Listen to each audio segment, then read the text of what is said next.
Nellore parliament పరిధిలోని Kandukur Telugu Desam party కార్యాలయంలో ఈరోజు మీడియా సమావేశం నిర్వహించారు.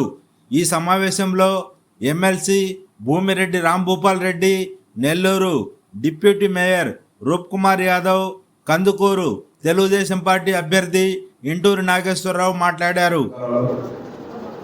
మరో 55 రోజుల్లో రాష్ట్రంలో సార్వత్రిక ఎన్నికలు జరగనున్నాయి.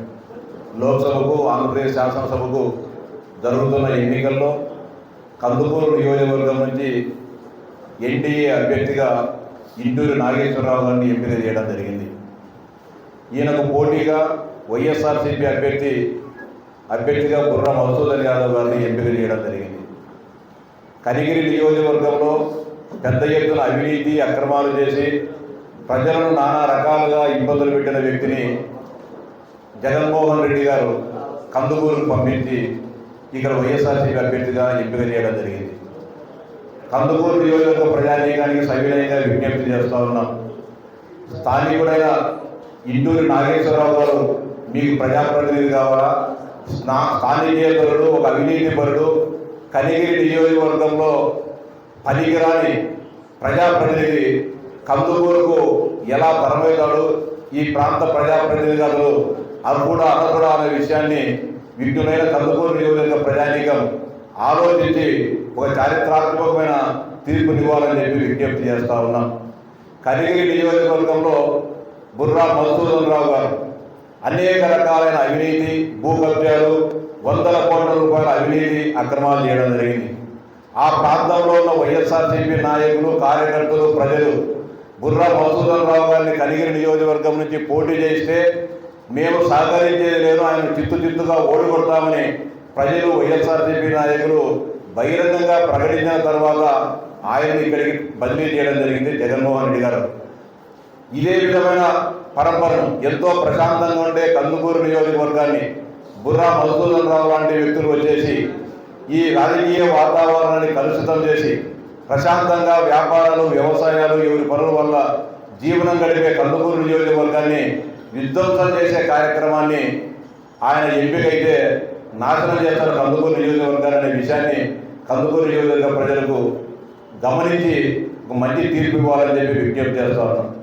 ఇంటూరు నాగేశ్వరరావు గత 3 సంవత్సరాలుగా ఈ నియోజకవర్గాన్ని అంటిపెట్టుకొని ప్రజలకు ఏ సమస్య వచ్చినా, ఏ కష్టం వచ్చినా, ఏ నష్టం వచ్చినా ప్రతి దానిలో పాల్గొంటూ వారి మనల్ని చూరగొంటూ ఈరోజు తెలుగుదేశం పార్టీ అభ్యర్థిగా కందుకూరు నియోజకవర్గ ప్రజలకు ముందుకు రావడం జరిగింది. ఆయన్ను అండగా నిలబడి ఆశీర్వదించాలని చెప్పి మేమంతా కూడా సవినయంగా విజ్ఞప్తి చేస్తూ ఉన్నాం. ఖచ్చితంగా కందుకూరు నియోజకవర్గంలో ఇంతవరకు తెలుగుదేశం పార్టీ కేవలం 2 మార్లు మాత్రమే విజయం సాధించడం జరిగింది. 2024 ఇప్పుడు జరుగుతున్న ఎన్నికల్లో ఇంటూరి నాగేశ్వరరావు గారు ఖచ్చితంగా చరిత్ర సృష్టించి ఎన్డీఏ అభ్యర్థిగా అఖండమైన మెజారిటీతో గెలుస్తున్నాడని చెప్పి కూడా మీకు సవినయంగా తెలియజేస్తున్నాం. ఇక జగన్మోహన్ రెడ్డి గారు ముఖ్యమంత్రి అయ్యి దాదాపు 58 నెలలైంది. ఈ 58 నెలల్లో ఈ వర్గము, ఆ వర్గము, ఈ మతము, ఆ కులమని లేకోకుండా అన్ని వర్గాల వారిని వేధించి, హింసించి మళ్ళీ మరొక అవకాశం ఇవ్వమని చెప్పి మనందరి ముందుకు రావడం జరుగుతుంది. విజ్ఞులైన రాష్ట్ర ప్రజానీకం ఆలోచించాల్సిన అవసరం ఎంతైనా ఉంది. ఈ రాష్ట్రంలో ఎలాంటి అభివృద్ధి కార్యక్రమాల్లో కేవలం గతంలో తెలుగుదేశం పార్టీ చేసిన సంక్షేమ కార్యక్రమాలనే పేరు మార్చి ఆ కార్యక్రమాలను కొనసాగించారు తప్ప కొత్తగా ఇచ్చిన ఎలాంటి కార్యక్రమాలు లేవు. నిరుద్యోగ యువతను మోసం చేయడం జరిగింది, రైతులను మోసం చేయడం జరిగింది, మహిళలను మోసం చేయడం జరిగింది, పేదలను మోసం చేయడం జరిగింది, మైనారిటీలను మోసం చేయడం జరిగింది, బీసీలను మోసం చేయడం జరిగింది. ఇటీవల కొంతకాలంగా బీసీలకు మేము ఉద్ధరిస్తున్నామని చెప్పి అనేక రకాలుగా జనచైతన్య యాత్రలు అని చెప్పేసి ఆయన చెప్పడం జరిగింది. ఇటీవల 175 నియోజకవర్గాలకు సంబంధించిన ఎమ్మెల్యేలను, 24 పార్లమెంటు సభ్యులను ఎంపిక చేయడం జరిగింది. దీంట్లో మెజారిటీ సీట్లు కేవలం తన సామాజిక వర్గానికి చెందిన రెడ్లకు మాత్రమే కేటాయించి బీసీలకు అన్యాయం చేసిన వ్యక్తి ఎవరైనా ఉన్నారంటే ఒక జగన్మోహన్ రెడ్డి గారు మాత్రమే. పేరుకేమో బీసీలు, నా కుటుంబ సభ్యులు, నా ఆత్మని ఒక పక్క నోటుతో చెప్తూ చేతలకాడికి వచ్చే కొద్దీ బీసీలకు అన్యాయం చేసి బీసీ ద్రోహిగా జగన్మోహన్ రెడ్డి గారు నిలబడడం జరిగింది. ఖచ్చితంగా బీసీలంతా కూడా ఆలోచించాల్సిన సమయం ఆసన్నమైంది. తెలుగుదేశం పార్టీ బీసీలకు అండగా ఉండే పార్టీ. తెలుగుదేశం పార్టీ రాష్ట్రంలో అధికారంలో ఉన్నప్పుడే బీసీలకు సముచితమైన స్థానం, సముచితమైన గౌరవం ఉంటుందనే విషయాన్ని గ్రహించి తెలుగుదేశం పార్టీకి అండగా నిలబడాలని చెప్పి విజ్ఞప్తి చేస్తున్నాం. అంతేకాకుండా మొన్న గత కొంతకాలం క్రితం ఏపీపీఎస్సీ ద్వారా 60 గ్రూప్ 1 ఉద్యోగాలు భర్తీ చేస్తే దానిలో అవకతవకలు జరిగాయి. కోట్లాది రూపాయలు ధనం చేతులు మారిందని చెప్పి నిర్ధారించి రాష్ట్ర ఉన్నత న్యాయస్థానమే ఇటీవల ఆ నియామకాలను కూడా రద్దు చేయడం జరిగింది. దాదాపు గౌతమ్ సవాంగార్ గారు, అదేవిధంగా పిఎస్ఆర్ ఆంజనేయులు గారు విచ్చలవిడిగా వారి ఇష్టానుసారం ఏపీపీఎస్సీ నియామకాలను చేపట్టి ఈ రాష్ట్రంలో ఉండే నిరుద్యోగ యువతకు అన్యాయం చేయడం జరిగింది. నిరుద్యోగుల జీవితాలతో ఆటలాడుకుంటా జరుగుతూ ఉంది. 2019 కంటే ముందు వేలాది టీచర్ ఉద్యోగాలు ఖాళీగా ఉండే వాటన్నిటినీ నేను అధికారంలోకి వస్తే భర్తీ చేస్తామని చెప్పిన జగన్మోహన్ రెడ్డి గారు అధికారంలోకి వచ్చి 5 సంవత్సరాల తర్వాత 4 సంవత్సరాల 9 నెలల తర్వాత కేవలం 5,000 టీచర్ ఉద్యోగాలు మాత్రమే ఖాళీ ఉన్నాయని చెప్పి మొన్న మినీ డిఎస్సి ఇవ్వడం జరిగింది. ఖచ్చితంగా తెలుగుదేశం పార్టీ అధికారంలోకి వచ్చిన తర్వాత ఈ రాష్ట్రంలో ఖాళీగా ఉన్న అన్ని టీచర్ పోస్టులను భర్తీ చేయడం జరుగుతుంది. అంతేకాకుండా జాతీయ విద్యా విధానం ఉంది 117 జీవోను కూడా రద్దు చేసి పాత విద్యా విధానాన్ని కొనసాగించి ఖచ్చితంగా మెరుగైన విద్యా విధానాన్ని రాష్ట్రంలో ముందుకు తీసుకుపోవడం జరుగుతుందని చెప్పి సవినయంగా విజ్ఞప్తి చేస్తా ఉన్నాం. అంతేకాకుండా రైతులకు సంబంధించి ఇన్పుట్ సబ్సిడీ విషయంలో కానీ ఇన్సూరెన్స్ విషయంలో కూడా లోపభూయిష్ట విధానాలను అనుసరిస్తూ జగన్మోహన్ రెడ్డి గారు రైతులకు కూడా అన్యాయం చేయడం జరిగింది. ఈ 5 సంవత్సరాల్లో ఎక్కడ కూడా 13వ తారీఖున జరగబోయే సార్వత్రిక ఎన్నికల్లో కందుకూరు నియోజకవర్గ తెలుగుదేశం పార్టీ అసెంబ్లీ అభ్యర్థిగా సోదరులు స్థానికుడు కందుకూరు నియోజకవర్గం మీద సంపూర్ణమైనటువంటి అవగాహన కలిగి స్థానిక సమస్యలు ఏం చేయాలా, ఎలా చేయాలనే దాని మీద పరిపూర్ణటువంటి అవగాహన కలిగినటువంటి సోదరుడు ఇంటూరు నాగేశ్వరరావు గారు పోటీ చేయబోతున్నారు. అదేవిధంగా తెలుగుదేశం పార్టీ లోక్సభ అభ్యర్థిగా వివాదరహితుడు, అజాత శత్రువు, ఆధ్యాత్మికతకు మారుపేరు, 10 మందికి తను సంపాదించిన దాంట్లో నుంచి సహాయం చేసేటువంటి మంచి మనసున్నటువంటి పెద్దలు వేమిరెడ్డి ప్రభాకర్ రెడ్డి గారు పోటీ చేస్తున్నారు. మరి ఎంతో విఘ్నులైనటువంటి కందుకూరు నియోజకవర్గ ప్రజానీకం రేపు రాబో ఎన్నికల్లో అన్నీ ఆలోచన చేసి ఎవరు మనకు ఉపయోగపడతారు, ఎవరు మనకి పనిచేయగలుగుతారు, ఎవరు మనకు అందుబాటులో ఉంటారు, ఎవరి వ్యక్తిత్వం ఏమిటి అనేది ఆలోచన చేసుకొని అన్ని రకాలుగా మంచి వ్యక్తుల్ని అటు శాసనసభకి ఇటు లోక్సభకి పంపించవలసిందిగా కందుకూరు నియోజకవర్గ ప్రజానీకాలందరినీ కూడా విజ్ఞప్తి చేసుకుంటూ తెలుగుదేశం పార్టీ నాయకులకు, అభిమానులకు, కార్యకర్తలకు అందరికీ పేరు పేరున విజ్ఞప్తి చేస్తున్నాం. దాదాపు 4 సంవత్సరాల 10 నెలల పాటు అనేక రకాలుగా ఇబ్బందులు, బాధలు అన్ని రకాలు అనుభవించాం.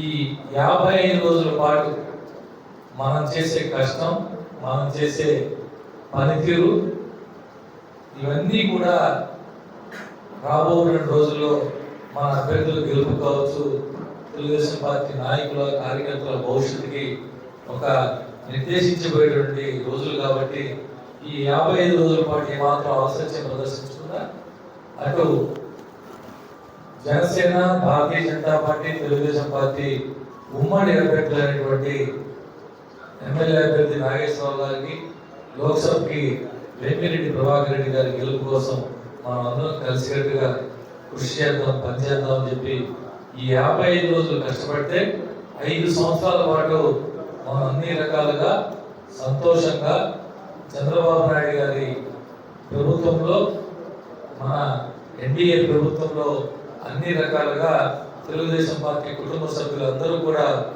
బాగా ఉంటారు, మంచిగా ఉంటారని చెప్పి ఈ సందర్భంగా మీ అందరికీ తెలియజేసుకుంటూ ఈ 50 రోజుల పాటు చిన్న చిన్న పొరపాట్లు ఆయన నన్ను పిలవలేదు ఈయన చెప్పలేదు అని చెప్పి ఇవన్నీ కూడా మనసులో పెట్టుకోకుండా అన్ని రకాలు ఇది ఒక మన కుటుంబం.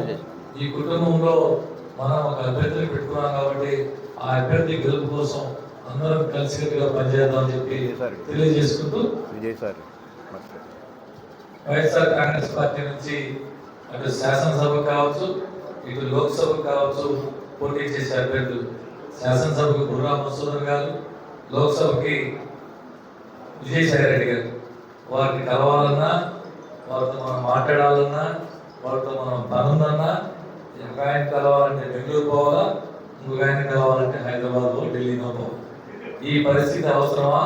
లేదంటే స్థానికంగా అందుబాటులో ఉండి వాళ్ళు సంపాదించేటువంటి డబ్బుల్ని ప్రజాసేవకు వెచ్చించేటువంటి నాయకులు, మత్సరైనటువంటి నాయకులు, ఏ రకమైనటువంటి చిన్నపాటి ఇన్ని సంవత్సరాల పాటు ప్రజా జీవితంలో ఉన్నప్పటికీ ఎక్కడా కూడా చిన్నపాటి మత్సరైనటువంటి నాయకులు మన వైపు ఉన్నారు. కాబట్టి విఘ్నులైనటువంటి కందుకూరు నియోజకవర్గ ప్రజానీకం అంతా కూడా ఒక్కసారి ఆలోచన చేసి ఎవరు మంచివారు, ఎవరు పనిచేస్తారు, ఎవరికి మనం ఓటేసి గెలిపిస్తే మన నియోజకవర్గం బాగుపడుతుంది, మన ప్రాంతం అభివృద్ధి చెందుతుందని ఆలోచన చేసి రేపు జరగబోయే ఎన్నికల్లో మంచి తీర్పు, మీ విలువైనటువంటి ఓటు అనే ఆయుధంతో మంచి తీర్పునిచ్చి తెలుగుదేశం పార్టీ అభ్యర్థులు గెలిపించవలసిగా పేరు పేరుగా విజ్ఞప్తి చేస్తూ సెలవు. ముందుగా నిన్న జరిగిన ప్రజాగలం చిలకలూరుపేట భారీ బహిరంగ సభను సక్సెస్ చేసినటువంటి మండల పార్టీ అధ్యక్షులకు, అలాగే క్లస్టర్ ఇన్ఛార్జీలకు, యూనిట్ ఇన్ఛార్జీలకు, గ్రామ పార్టీ నాయకులందరికీ కూడా పేరు పేరున హృదయపూర్వక నమస్కారాలు తెలియజేసుకుంటూ, ఈరోజు పెద్దలు సోదరులు ఎమ్మెల్సీ మీ అందరికీ తెలుసు ఎంత కష్టపడి గెలిచారు. రామోబాల్ అన్న గారికి, అలాగే సోదరులు రూప్ కుమార్ యాదవ్ గారికి, ఈనాటి కార్యక్రమానికి వచ్చేసిన మండల పార్టీ అధ్యక్షులకు, పెద్దలు డైరీ చైర్మన్ శ్రీనివాసరావు గారికి, అందరికీ కూడా పత్రికా సోదరులకు, ఎలక్ట్రానిక్ మీడియా సోదరులకు పేరు పేరున ధన్యవాదాలు తెలియజేసుకుంటాం.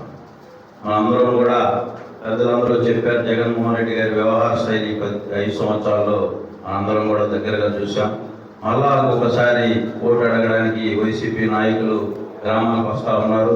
మనందరం కూడా రేపు సార్వత్రిక ఎన్నికలు రేపు 13 జరుగుతూ ఉన్నాయి. గ్రామాల్లో వచ్చినప్పుడు ఈ 5 సంవత్సరాల్లో గ్రామాల్లో ఏవైతే మంచి పనులు చేశారో ఆ గ్రామాల్లో పోయి చెప్పాల్సిన బాధ్యత కూడా ఈ వైసీపీ నాయకుల మీద ఉందని చెప్పి ఈ సందర్భంగా తెలియజేసుకుంటూ, ఎక్కడ పోయినా ఈరోజు గ్రామాల్లో పోతే నడువులు పోయే పరిస్థితులు ఆ రోడ్లు చూస్తూ ఉంటే, అదేవిధంగా ఈ నియోజకవర్గంలో కొత్తగా కనిగిరి శాసనసభ్యులు గారు ఇక్కడికి రేపు అభ్యర్థిగా ప్రకటించడం జరిగింది. 15 రోజుల నుంచి వాళ్ళు హడావుడి చూస్తూ ఉంటే ఈ నియోజకవర్గంలో రేపు రాబోయే ఎలక్షన్ తర్వాత ఉండే పరిస్థితులు ఏ విధంగా ఉంటాయో అందరం కూడా ఒకసారి గుర్తు చేసుకోవాల్సిన అవసరం కూడా ఉంది. వాళ్ళే చెబుతా ఉన్నారు శాంతి భద్రత గురించి. మళ్ళీ ప్రెస్ మీట్ పెట్టి నేను చిన్నప్పుడు ఇక్కడ ఆడుకున్నాను, ఇక్కడ అన్నీ తెలుసు నాకని చెప్పడం, మేమైతే ఇప్పుడు చూడలేదు అనుకోలేని. నేను ఈ సందర్భంగా ఒకటే అడుగుతా ఉన్నా, ఈ 2 సంవత్సరాల్లో నాకు ఇన్ఛార్జ్ ఇచ్చిన తర్వాత ఎక్కడా కూడా ఒక చిన్న గ్యాప్ లేకుండా అందరితో ఒక సోదర భావంతో ఈ నియోజకవర్గాన్ని ఒక ఫ్రెండ్లీ వాతావరణంలో ముందుకు తీసుకొని పోదామనే ఉద్దేశంలో భాగంగా ఆ విధంగా పోతేనే ఈ నియోజకవర్గ అభివృద్ధి జరుగుతుంది. ఒక మంచి వాతావరణాన్ని సృష్టించి ఈ నియోజకవర్గంలో జిల్లాలో ఒక మంచి పేరు తీసుకొద్దామని చెప్పి ఒక ఆలోచనతోనే మేము పనిచేస్తా ఉన్నాం. కానీ మీలాగా ఇక్కడికి వచ్చి అడావుడి చేసి ఎక్కడో బయట వ్యక్తులను తీసుకొచ్చి మండలాలు ఇన్ఛార్జ్ చేసి అడావుడి చేసే వాతావరణం అది కాదు. నేను గత మాది బడివారిపల్లి గ్రామీ అందరికీ కూడా తెలుసు, నేను ఇక్కడ 8th నుంచి చదువుకున్నా. ఎక్కడా కూడా ఈ రోజు నాకు 47 సంవత్సరాలు ఉంటే నా మీద ఎక్కడ ఒక పోలీస్ స్టేషన్లో కేసు లేదు. ఎక్కడా కూడా ఒక చిన్న ఇన్స్టిట్యూట్లో కూడా నేను పార్టిసిపేట్ చేసిన చరిత్ర మాది కాదని చెప్పి ఒకసారి త్వరగా మధుసూదన్ గారిని గుర్తు చేసుకోవాలని చెప్పి ఈ సందర్భంగా తెలియజేసుకుంటూ, తప్పకుండా రేపు 2024 మే 13 జరిగే సార్వత్రిక ఎన్నికల్లో ఈ నియోజకవర్గ ప్రజలు చాలా తెలివిగలవాళ్ళు. ఎవరు పోటీ చేయాలో ఆల్రెడీ వాళ్ళు బ్రహ్మాండంగా తెలుసు. వీళ్ళు చేసిన ఘనకార్యాలన్నీ కూడా వాళ్ళ బంధువులే ఈ నియోజకవర్గంలో చాలా మంది వీళ్ళు మళ్ళా ఎమ్మెల్యే అయితే ఈ నియోజకవర్గం ఏ విధంగా ఉంటుందో ముందే చెప్పే పరిస్థితుల్లో కలిగిన నియోజకవర్గ సోదరులు కూడా బ్రహ్మాండంగా ప్రతి ప్రతి కుటుంబానికి రిలేషన్ ఉంది, మన పక్క నియోజకవర్గం కాబట్టి. అలాగే ఫ్రెండ్స్ కూడా ఉన్నారు. వీళ్ళ క్యారెక్టర్ లేదు కందుకూరులో ఆల్రెడీ 15 రోజులకే అందరూ కూడా 90% అర్థం చేసుకున్నారు. తప్పకుండా విఘ్నులైన కందుకూరు ప్రజలు మంచి తీర్పు ఇచ్చి వీళ్ళకి గుణపాఠం చెబుతారని చెప్పి ఈ సందర్భంగా తెలియజేసుకుంటూ 2019లో కూడా లోకల్ నాన్ లోకల్ ప్రచారం చేసిన వ్యక్తులు ఈ రోజు ఏం చెప్పాలో ఈ కందుకూరు నియోజకవర్గ ప్రజలకు వాళ్ళనే అడుగుతా ఉన్నాయి. ఈ సందర్భంగా ఎవరు లోకల్లో ఎవరు నోకల్లో మనందరం కూడా మీరందరూ కూడా పత్రికా సోదరులు కూడా ఒకసారి మీ మీద కూడా కేసులు పెట్టిన చరిత్ర ఇక్కడ వచ్చిన క్యాండిడేట్ ఉందని చెప్పి మీరందరూ కూడా ఒకసారి గుర్తు చేసుకోవాలని చెప్పి సందర్భంగా తెలియజేసుకుంటూ తప్పనిసరిగా 2024 రేపు మే 13 జరిగే మనందరూ కూడా అజాత శత్రువు ఎవరు పోయినా సహాయం చేసే వ్యక్తి పెద్ద మనిషి అని చెప్పి మనందరికీ కూడా తెలుసు. మన నియోజకవర్గంలో అంకమ్మగుడి దగ్గరికి వచ్చి ఆ రోజు 50 లక్షల రూపాయలు విరాళం ప్రకటించిన మహానుభావుడు మనకి ఎంపీగా దొరకడం కూడా చాలా సంతోషకరం. ఆ రోజు ఆయన మొన్న అడిగాను, సార్ మీరు మా కందుకూరు ప్రజలు చాలా గొప్పగా చెప్పుకున్నారు సార్ మీ గురించి అనగానే, గుడిని చూసి ఇవ్వాలనిపించింది అందుకని ఇచ్చానని చెప్తే ఎంత దాన గుణం అనే వ్యక్తులు మనకు దొరకడం చాలా అదృష్టం. అలాగే విజయసాయి రెడ్డి గారి గురించి కూడా మనం ఎక్కువ మాట్లాడాల్సిన అవసరం లేదు. ఆయన క్యారెక్టర్, ఆయన చరిత్ర ఈ రాష్ట్ర ప్రజలందరికీ తెలుసు. మన నియోజకవర్గం కాదు, రాష్ట్రం మొత్తం కూడా ఏడు అని పిలువబడే వ్యక్తి మన నియోజకవర్గానికి ఎంపీగా రావడం మన దురదృష్టకరం అని చెప్పి ఈ సందర్భంగా తెలియజేసుకుంటూ మీరందరూ కూడా ఒక తమ్ముడుగా, ఒక సోదరుడుగా, మీ కుటుంబ సభ్యుడిగా రేపు అందరూ కూడా నన్ను ఆశీర్వదిస్తారని చెప్పి మరొకసారి మీ అందరికీ కూడా చేతులకు నమస్కారం తెలియజేసుకుంటూ సెలవు తీసుకుంటాం. రఫీ నూరి ఛానల్ కోసం